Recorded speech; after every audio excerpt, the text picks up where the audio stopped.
welcome back to episode number 33 of Clicks and Bricks. My name is Ken. If you'd like to join my text line community, just send me a text to say hi, 314-370-2871. If you send me a text message, ask me any question, or just say hi, I'll add you to my text line community. And I just send out tips and tricks, motivational stuff, all just fun things. I'll never try to sell you anything if you join that text line community. That's my promise to you.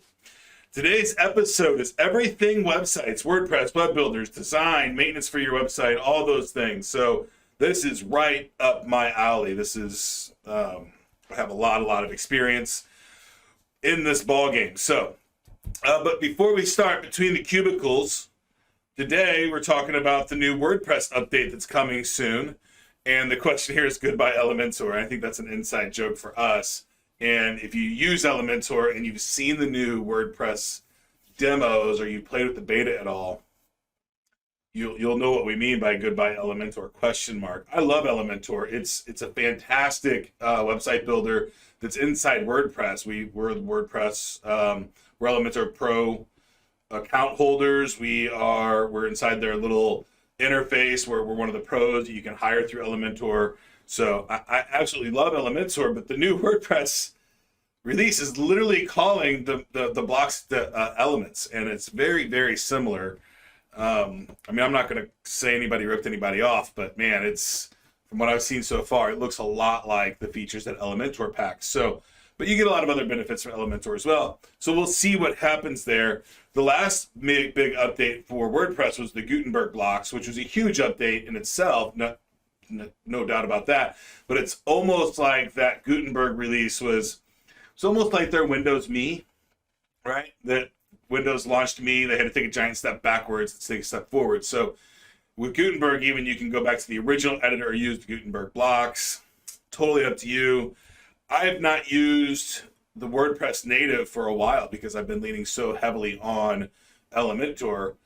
I'm not sure if I'm going to change the game there or not, so we'll see what happens. But super exciting stuff from WordPress. The other big thing that I like besides those new elements and that drag and drop feature for the whole system is that widgets are no longer locked. They're not that kind of rigid. You set your widgets in one place. You can literally now drop any widget inside any block, which is huge. So now just a lot of flexibility there. So super excited about the new WordPress release. I'm not sure. Do we know what date it's coming out? I know they can download the beta now. I've not really been paying too much attention on the release date for the new WordPress update. And what's the new version? It's 5.7 or 5.8?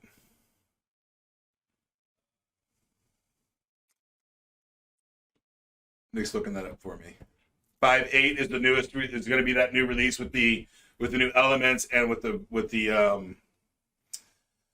widgets. So it's going to be a pretty big update. If you are big into WordPress, I would suggest downloading the beta version tomorrow and start playing with it and checking it out. So it is really cool. I'm super excited for it. WordPress just making building websites easier all the time. So today's episode is sponsored by Hosterian. We build, maintain, manage websites. We do co-location, dedicated servers, VPS, anything you need hosted, we handle it for you. So feel free to give us a call if you have any questions. You want to, talk about public cloud, private cloud. If you have any needs that you want to talk about, we're happy to have those conversations. So we're going to jump right in. Question number 1, Mike asks, I am currently looking to building a website for my business. Do you think that it's possible to find a free website template that I can use that will get the job done? Or is it worth the money to hire someone to build my website for me? So this is actually 2 different questions, and I can take it a whole bunch of different ways. So I'm going to say, first, I'm going to answer the last part of the question. Is it worth the money to hire someone to build my website for me? That's a personal decision. If you really love the technology and you like getting in there and doing it, you absolutely can build it yourself. There's no question about that. If it's not something you're passionate about doing, if you're not really passionate about building your website and you're not really passionate about, the technology and things like that, then just hire somebody to do it. You'll have a lot of creative input. You'll be part of that entire process, but there are a lot of configurations and a lot of moving things around. And I just feel like you're in business, you're selling services to people, you're an expert at what you do, you should hire an expert at representing your company through your website. So absolutely, it's worth hiring somebody to build your website. Now, if you want to talk about themes and templates and all of those things, I think you probably can find a template that will work for your business, depending on what you are. I mean, there are a lot of themes out there that are, that are free, that are specialized for, we just got one the other day for a blog or for a podcast, right? I mean, we're not using it for this podcast, but one of the sites that we're building we're using a free podcast theme to build that site. And because the budget was low and we needed something. So, and it works really well. It's not a problem at all. I think you'd probably pretty well suited if you want to have something a little more professional. You can go to Template Monster, $75 roughly, 40, anywhere between 35 and 110. You can get a really nice WordPress theme or Bootstrap theme or whatever you want to build your website in. You can get a really decent theme you're not exclusively themed there, but once you put your pictures, your color scheme, your logos on it, it's really hard to tell if it's a canned theme or somebody else's. And at the end of the day, most websites are pretty similar, right? Navigation across the top, data below, home, about us, map, contact us, those kinds of links. So you can absolutely get a free template. If you want to spend a little bit more money, under $100, you can get a really nice, professionally done theme. And if you want to go the midline there, I would go to 99 Designs, have them develop a theme for me. Cost you about $500, somewhere on there. And you can buy an exclusive theme for about $2,000 or $3,000 from Template Monster. But if you have a decent theme in mind and you just want to hire somebody, Hosterian does that. 5-page websites, I think we're around $399. Using WordPress, you pick a theme and we just rock it together for you. So it's super affordable. We also do custom themes. It's more expensive, but we can help you with that as well. So you can get the job done yourself. Absolutely. If you're technically inclined, you understand what's going on, then you'll have a much better shot at getting it done. But at the end of the day, hire somebody if you're not just super interested in doing it yourself. The prices to get websites done today are so much more affordable than they were 2 or 3 years ago, and wildly more affordable than they were even 5 and 10 years ago. 5 and 10 years ago, to get a decent site made, you're looking at $5,000 to $10,000 with the new website builders and stuff like that. You can get a decent site together for $400, not a whole lot of content, and then it goes up from there. But I hope that answered your question. If I knew what industry you were in, it would help me a little bit. So if we can find that, maybe we can dive a little deeper, because I know that there's themes specifically for podcasts, there's themes specifically for churches, there's themes specifically for construction companies, right? People make these very customized themes for each individual industry, and it helps get over that original hurdle pretty quickly. So moving on to question number 2, Maddie asks, how you doing, Maddie? When you are personally building a website, so you're building a website on your own, either for yourself or for someone's business, do you prefer building it using HTML coding or WordPress, and why? I prefer WordPress, hands down, over all other website builders. I prefer WordPress, and maybe there's something out there that I've not used that I would like better than WordPress, and I don't know yet because I haven't used it. But I would say a close second to WordPress for me would be Bootstrap. There's a lot of Bootstrap themes out there. I'm pretty decent with HTML just by itself, so I can download a Bootstrap theme and get it going. So really depends on my goals for the website. I generally use Bootstrap if I've got a couple of Bootstrap like coming soon pages or countdown pages that I can very easily throw up on a website. So I use Bootstrap generally like when we first get a project and I need to throw something up quickly. I don't want to install WordPress and go through all of that yet, because installing WordPress, although it seems like it takes just a minute, but there's some things that we do that harden WordPress. It's about an hour and a half of labor to make sure that WordPress is installed, configured properly, and ready to go, backed up, secured, right? All those things, SEO ready. So all those things are done. So if I just want something fast and dirty, that looks great, I use a Bootstrap theme. I don't have to worry about it getting hacked. I can leave it there for a long time, and it's, you know, there's just not a whole lot of tech behind it. And even with WordPress, I still use some Bootstrap here and there. So Bootstrap is a great tool. If you don't know what Bootstrap is, just Google Bootstrap HTML, and you'll find a whole bunch of articles, and you'll find a repository to download all kinds of different things. So let me just peek forward real quick. Okay, we got 6 questions. So we'll do one more, and then we'll do today in tech history. Edward, how you doing, Edward? Edward asks us today, let's see, where is it at? When building a website, nope, that's not the right question. Oh yeah, when building a website for your business, are there differences if you want it to be an e-commerce site versus if you're building a website without a store? Does it usually differ much in price as well? Yes, it is different. It is drastically different. So I'm just gonna be totally unbiased here. The easiest way to get e-commerce, there's a couple easy ways to get e-commerce.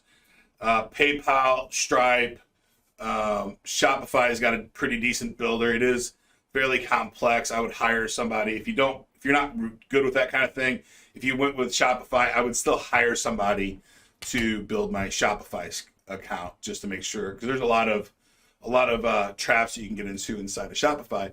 But other than that, it is a really good platform. It's not one that I'm promoting, but we'll move on from there. First thing you have to do is, if you're going to be using e-commerce, you need to make sure that you're in a PCI compliant environment. So you have to do PIN scanning, which is penetration scanning.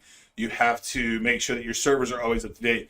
If you're not someone that likes to update your code, and you like to let your your WordPress instance get way out of date before you update it, that's going to be a major problem for you if you're doing e-commerce. Not so much if you don't have an online store. So it is more expensive to do e-commerce. And then there's different kinds of e-commerce that you want to really make sure that you need to understand. So one is there's card on file and card not on file. So if you don't have a card on file, you're using authorize.net, and you're going to use the PIN system. You accept a credit card one time, you store it on your systems, you send it to authorize.net. They send you back a PIN. You store that PIN. So every time that you want to charge that card, you send authorize.net the PIN the next time, and they charge that card. But authorize.net is storing the card inside their data center on their servers. So you have very, very little risk associated with holding the card on recurring payments. PayPal and Stripe, you have really no risk, right? They give you a piece of code, you put it on your website, and there's really no risk, or very little risk, involved in using those for e-commerce. Where the risk comes in play is if you're charging somebody's credit card on like a monthly recurring or annually recurring basis, and you're storing the card inside your website somewhere, then that's where the risk comes. If you did get hacked and somebody got that credit card data, then you as the merchant are going to be somewhat liable if you were not using best practices, you were not PCI compliant, you do not have the PCI scans done on your website. And your bank and merchant account will help you figure out all of those things, right? They'll tell you what level of PCI you are and where you need to be. Our bank even requires us, we use a couple different banks for e-commerce. Our bank requires us, some banks require you to use specific scanners. Is that right, Ron? So we can't even use, because we used a company called Security Matrix for a long time with one of our banks, and then we had a new PCI environment that we stood up and got it ready, and this one was using authorize.net, and they would not allow us to use Security Matrix. They made us use a different provider, so we actually have 2 different PCI scanning companies scanning it. So we figured it's probably better for us anyway, so we just use both those systems to scan both of our environments for PCI, and we're just a little bit safer in that realm. So there are additional costs when you're doing e-commerce. E-commerce by itself is just more complicated, right? Because say you're selling a t-shirt, right? One t-shirt design. If you want to do multiple colors, then you have multiple color variables. You're going to have at least, small, medium, large, extra large. If you want to sell it to me, you're going to have 2 extra large, right? You might have kid sizes, youth sizes, and all those things. So it's just more complicated. So the more complication, more risk. Yes, it's going to cost you more money. Can you do it yourself? Yeah, probably. Is it going to be challenging? Yes, it is. If you're not a DIY person, I would definitely outsource your e-commerce site and make sure that it's done properly. Make sure that it's secure. Make sure that if you are storing credit cards, then you have to have 2 servers, right? Or be in an environment that is PCI compliant by default. So I do not believe if you just go and buy a site at GoDaddy, it's PCI compliant, right? I don't think so. You have to do some stuff to make it PCI compliant. But even then, I don't know how you would, because you'd have to have a separate database server for your credit cards. But I think I'm getting too far into the weeds. If you want to talk about PCI compliance, feel free to give us a buzz. Happy to talk about it at length if you'd like to. But now we're going to do Today in Tech History. How are we doing on time? Right on time. This is perfect. I guess my cadence is good today. Try not to rush. I talk a little fast. Sorry about that. I get excited about websites. I don't know if I'm the only one, but June 21st, 2004. Spaceship One first private space flight. Financed by Microsoft's co-founder Paul Allen and launched from a mothership named White Knight, Spaceship One flew just past the atmosphere into the threshold of space, then glided back to Earth. Was that part of SpaceX? Do we know? Or was that just funded by Paul Allen? We don't know much about that at all. Okay. I haven't either. So, but that was before SpaceX, right? So that's pretty cool. And I know Team Asana was the first one to get into orbit, and do it twice. But then that ship had to land back on Earth, right? Be reusable. So I'm not sure that this one was reusable or not. It's still pretty cool. I can't wait to get to space. You guys all figure this out faster than what we're currently going, because I would like to stay in the billion star hotel, right? I think I'm really curious about how the laws are going to go. Like, what laws are going to apply in the space hotels? Is it going to be like United States law, or is it going to be like some kind of crazy space law? I'm excited. Like, the casinos are going to be crazy. Like, there's not going to be any laws, or it's going to be whoever built the spaceship, right? It's like their own little space pirate kingdom, I guess. Yeah, it'd be fantastic. Like, I don't know. I'm sure a lot of shitty shit will go on in space. It'll be the wild, wild west for sure. But that's kind of fun to think about. And then getting 2 space shuttles and then hopping back and forth. It's gonna be so much fun. I'm kind of bummed that I'm not gonna live to see that come to total fruition. But if Elon hurries it up, yeah, come on, Elon, get me my space casinos, man. I'm really super excited. All right, moving on. Question number 4. James, how you doing, James? James's question today is: in your experience, on average, how much do you think it costs to build a website for your business? Is it possible to do it for free? There's nothing in the world for free. You're either going to spend your time or your money, and it's going to depend on which one you value more.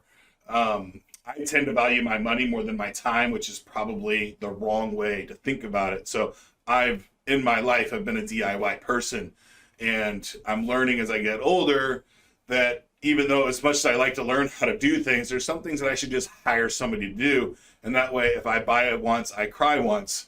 Typically what I do, and I think a lot of you will figure this out in building your websites, is I have a project and I try to do it myself, and I screw it up so bad that I got to end up paying for somebody to do it anyway. So I've spent a lot of my time, and then I had to spend money. And sometimes it cost me more to pay someone to fix the shit that I broke than it would have just been to pay them to do it up front.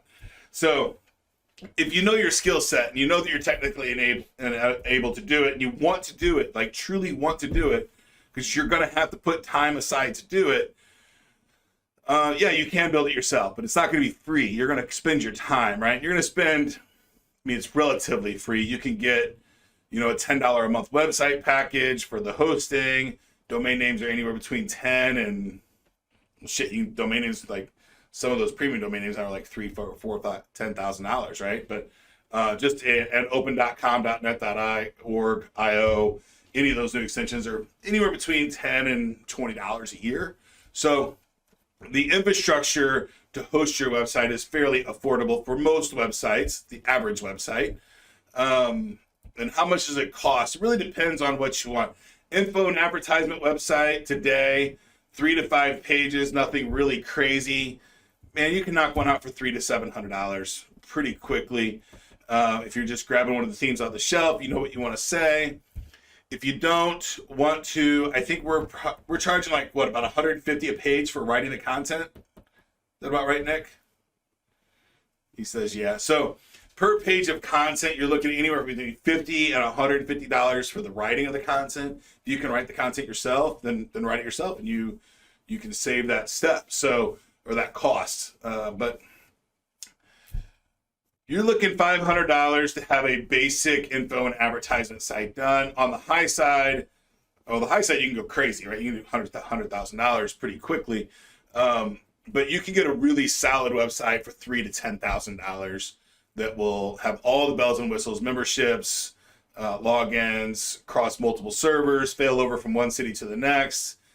All of those fun features that you want in a highly active website. But most of the people that we deal with are small and medium-sized business, mom and pop shops on Main Street, and those websites for the local gym, hair salon, those kinds of things. You're looking at about $500 to $700, and you're looking probably to get all the features that you really want: online booking, online appointment setting, those kinds of things. You're probably looking at another $50 to $100 a month and other expenses to really wrap in all the technology that you want to make that really successful. If you want a CRM, a customer management system, an emailing system, and all those things, you could spend another $50 to $150 a month in those add-on features, services. So, hope that answered your question, James. Moving on to question number 5. But before we do, question number 5 is sponsored by nlink.com, Report Made Easy. If you go to your nlink.com account, you sign up for nlink, then you can have one URL for all of your social media profiles, your Cash App, your TikTok, your Instagram, your LinkedIn, and your LinkedIn business. So it's a great tool. It's absolutely free, and it's really affordable just to upgrade and get that checkbox to be verified as well.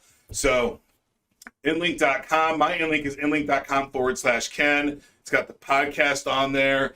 They're adding new social media accounts and new websites all the time. It's growing fast. So if you want a good name, get there today and reserve your nlink.com account today. Moving on to question number 5. All right, this one's James again. John. All right. I'm like, whoa, too many Jameses. But all right. How you doing, John? And this is another one of my opinions. All right. So in your opinion, what is the anatomy of a good business website in today's world? What are the essentials you think every business needs in or on their site?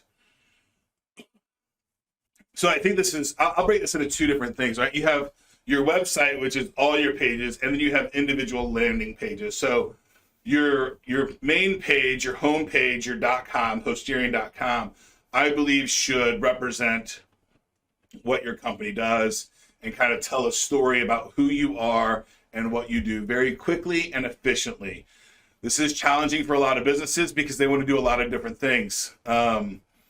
And they do a lot of things, but you want to set your, what the thing that you want to be known for, the thing that you want to do the most, that's what you got to put out on that home page.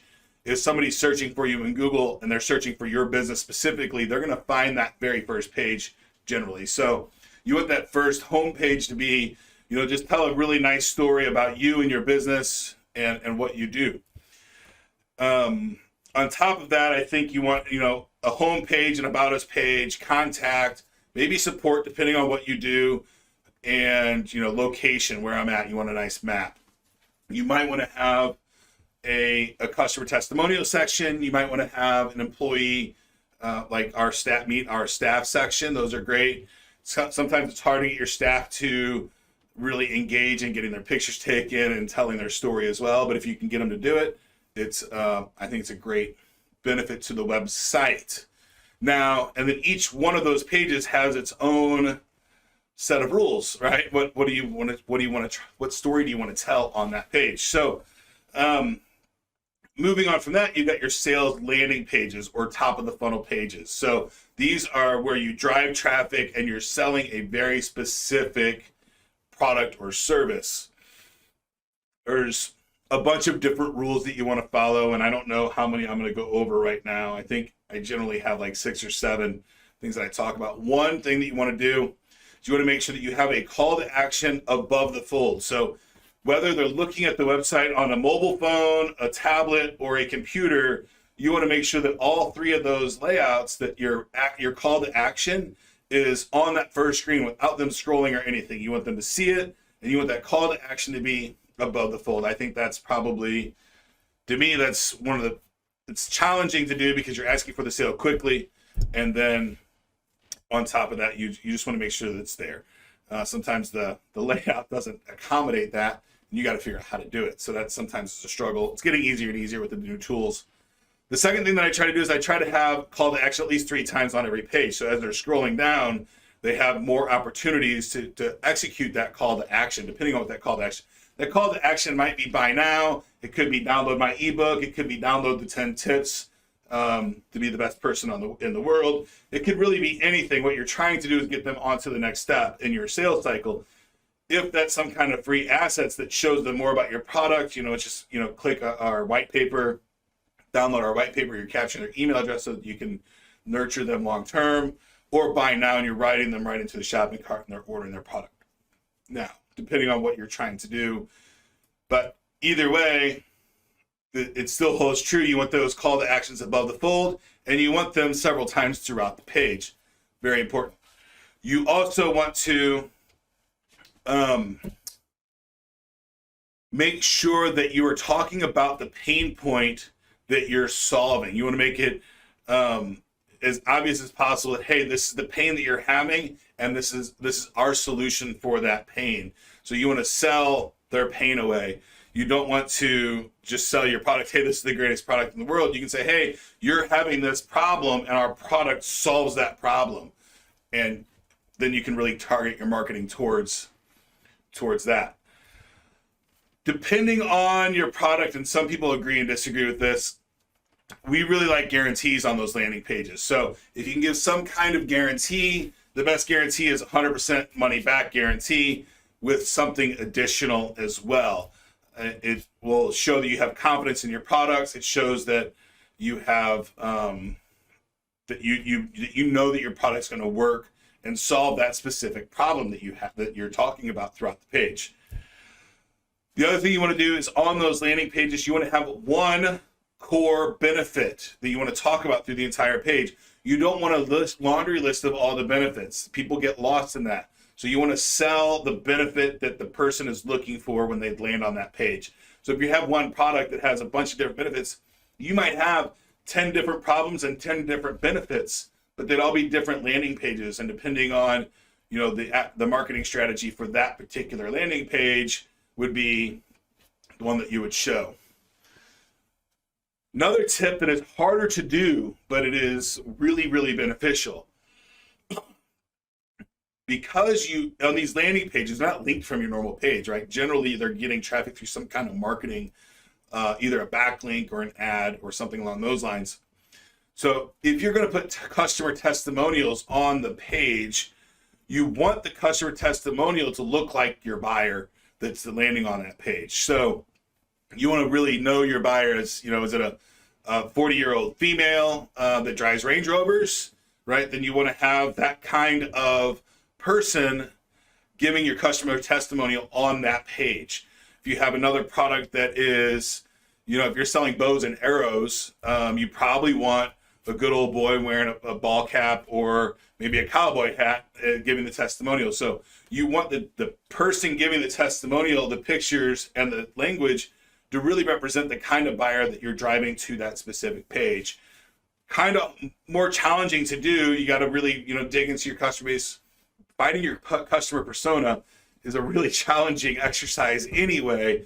And if you're going to do that, to know who you're going to market to, up the game a little bit and put those testimonials on the landing pages that are most relevant to that particular marketing campaign. So if you have one marketing campaign that's just the women, then have all women on the testimonials, right? Facebook and Google know exactly who's clicking the link, so you can really cater that all the way down. Do we know how many tips that was? It was about 4 or 5 or 6, somewhere in there. I didn't keep track, and I didn't know I was going to have this question, so I don't have my list. Normally I have this whole list of things that we have to do, and I check them off as we're executing them all. So outside of those things, you want to work on speed, load speed, right? You want to make sure that the page loads as fast as possible. There's a lot of ways to do that. Inside WordPress, there's WP Supercache. You want to make sure that you're on a quality hosting environment. So I would definitely stay away from the $3 a month packages and, upgrade to the $10 a month packages, or even if you really want to be, know that it's there, spending $250 a month on your hosting. If you're really, really concerned, you're using your website to drive business, you want to make sure it loads fast. You want to make sure it's redundant. You want to make sure it's always online. So, spend the money on the hosting, and those things will be there. Today, with drive speeds and the cost of servers, are really, really affordable. So, it's not that big of an investment for your website to be super fast and spread across the country. So those are some of the tips that I have for you, John. I hope that helped. Would love to just talk about that all day long, and have maybe even collaborate and have some back and forth with some other guys. But I think you'll find as you do research, those tips are pretty well documented everywhere across the internet, that if you wanted to really look and check that out, you would find very similar answers, I believe. So we're going to go on to the last question. Bonus question from Mark asks, what do you think the future of personal and small business websites is? I rack my brain about this all the time, and I think we are still, I ask probably 300 to 500 people a month about what they think about their website, and talk about their website. And I'm really kind of in a bad place right now, because I see a lot of small business owners don't seem to value their website that much, and that's a real bummer. And I don't quite understand why that is right now, but I'm coming to the conclusion that there's a lot of noise out there in the world about keeping your website up to date and all those things, and their website is, to a lot of small businesses, seems to be more of a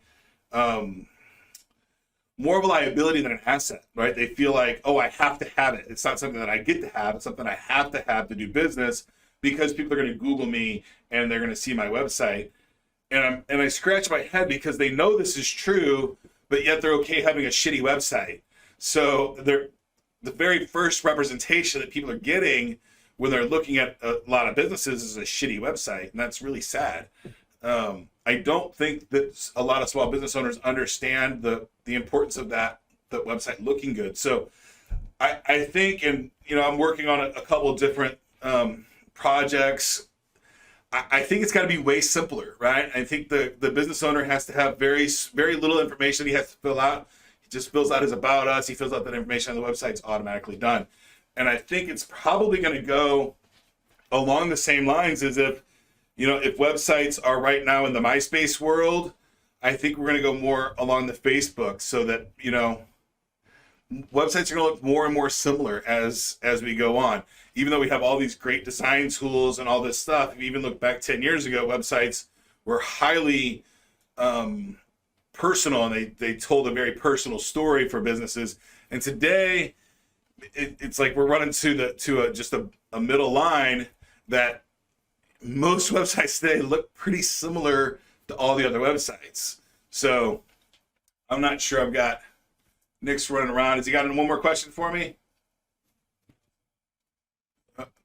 Okay. So I think that's it for the day, folks. Thank you for joining us. My name is Ken. This is Clicks and Bricks. If you want to join my text line community, it's super fun. 314-370-2871. Or you can send me an email, ken.cox@hoststeering.com. If you have any questions, comments, concerns, love to talk about it. Love talking about technology. Love talking about websites. Love talking about businesses. I do prefer small and medium-sized business over big business, but I do deal in the large business world as well. But I am definitely more interested in the personal stories of people starting their businesses and really running those. And if you want to be a guest on our new segment called Business Spotlight, then hit us up as well. It'll be a separate segment. It won't be live, but we're going to be doing interviews with business owners, business managers, business professionals, and then adding those to the end of, or maybe in the center of the show. But it'll be a whole lot of fun. Anyway, thanks a lot for joining me today, folks. I'll see you next week. Get to work.